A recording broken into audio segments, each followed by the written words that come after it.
Ayan po, naka-on siya, nakasaksak. Tapos, hindi po namin mabuksan. Hindi po siya mag-power on. Ayan.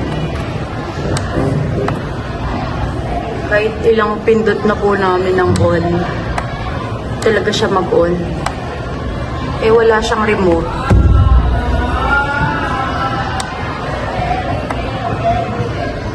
Ayan po. Ayan po yung sira niya. Kaya di po namin magamit. Pero, wala naman siyang ibang sira. Yun lang. Hindi siya talaga ma-on. Ganyan na ganyan rin po ba mga sir, sira ng inyong TV po? Alam mo pong Skyward na yan is naka-standby lang po, standby video. So yun, pagka ano kasi po malayo, nag-home service kasi po tayo ng Calabarzon tsaka buong NCR po. Pag malayo po, pinapakuha na natin ng video po para isang puntahan na lang po, para hindi na po kayo madadali ng check-up pay, para po libre na rin po kayo ng estimate kung magkano ba talaga lahat-lahat mga gastos. Pinapakuhanan ko po ng video tsaka ng model number po sa likod para po malalaman nyo na agad yung presyuhan at kahit di na po kayo magpapunta ng technician. So mostly nga po pagka ganyan nga pong nag-trigger lang siya o wala siyang trigger, mostly po yun po, nasisira po yung kanyang mainboard. Yun po, so direct na po tayo dyan, nagdala na po tayo ng mainboard para isang serbisyuhan na lang. So yun, success naman tayo dyan kasi nga po mga sir, sa tagal na po natin nagkatrabaho sa mga ganyang halos araw-araw na ginawa ng Diyos. Yun po yung ating special skill talaga o skills natin na yung lead TV. Kumbaga yun nga po yung araw-araw natin ginagawa. So alam na natin yung gagawin natin, di lang pag nag-send kayo ng video, alam na po namin yung gagawin namin. Tsaka yun nga po, yung model number, importante po yun kasi yun po yung nasusunod talaga po. Yung sa presyo, tsaka yung makikita namin, yung dadala namin pyesa kung magka-match ba. Yun po yung dyan po lahat nakukuha po yung information mga sir. So yun, damage po talaga yung kanyang mainboard.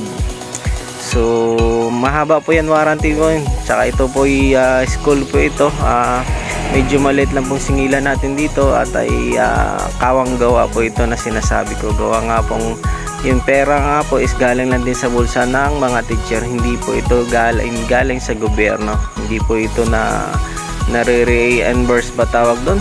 So yun nga po so yun, as quality service po nililinisan po natin yan. So ito po, sharing is caring po. Masyadong malikabok, masyadong mainit yung school. Yun nga po naapektuhan yung kanyang mainboard. So sa mga hindi pa po nakakapaglinis ng bahay dyan, so i-feather dust na po mga sir yan para po ma-avoid yung ganyang damage din.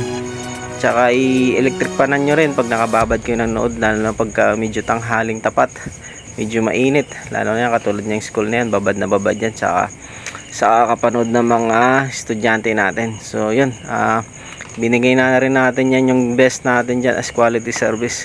Ninilinisan natin lahat yan, pati yung kanyang screen. Tsaka bawat paggawa natin, di po natin nakakalimutan yung pagsisettings natin sa brightness backlight settings, kasi itong problema ng TV ni na ma'am is wala talaga pong remote, so hindi ko po ma-set up. So ito pong medyo okay naman ito, yung kanyang TV medyo okay naman, yung display medyo hindi naman masyadong maliwanag, which is kasi po laging natin na-encounter po pag nakasagad yung backlight settings, inaabot lang ng 3 to 4 years. Ito po 2 years na itong TV nito, grabe pong alikabok. So yun, kasama talaga natin yung sa servition, yung linisin talaga para magmukhang bago ulit, tsaka quality service na tinatawag. Yun po ang sinasabi ko kanina po, settings lang po ng low brightness, low backlight para po tumagal yung kanyang lifespan ng kanyang backlight. Tsaka lalo na po hindi po mag-overheat yung kanyang mainboard kasi po hindi po pasado sa init.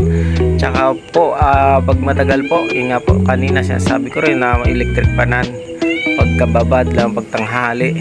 So yun po lagi natin kasi na-encounter po na ganong lagi nasisira. So yun, sa gusto pa po magpa home service mga sir, mag home service tayo ng Calabarzon tsaka buong NCR po. So itong gawa natin, ito po ay sa Navarro Elementary School, sa gitna po ito ng Gentry tsaka Imos Cavite. Yun po, Yun po yung unang video, yun po ang sinend ni ma'am sa atin na ayaw talaga po mag-trigger ng kanyang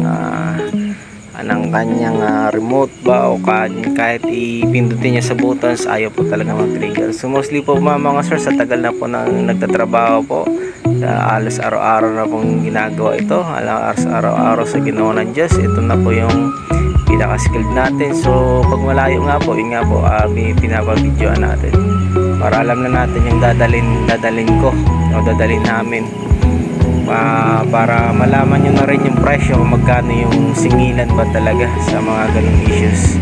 So sa ganong o kung ano man yung sira ng TV pa rin nyo, pinapabidyo namin para ngayon nga po alam na namin yung gagawin, tsaka alam na namin yung dadalhin. Yung katulad po nito, isang gawaan lang, isang servisan lang, hindi na po nasingil ng Chika Pay.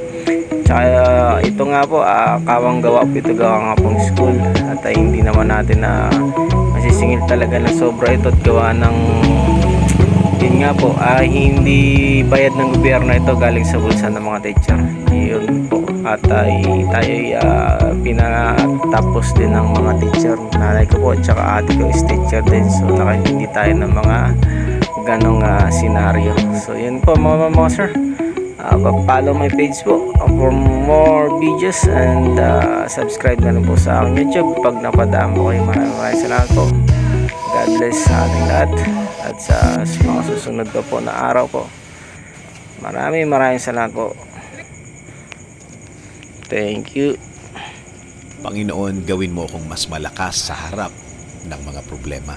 Lord, gawin mo akong mas malakas sa araw na ito. Bigyan mo ako ng malakas na faith dahil sa mga nangyayari ngayon sa aking buhay.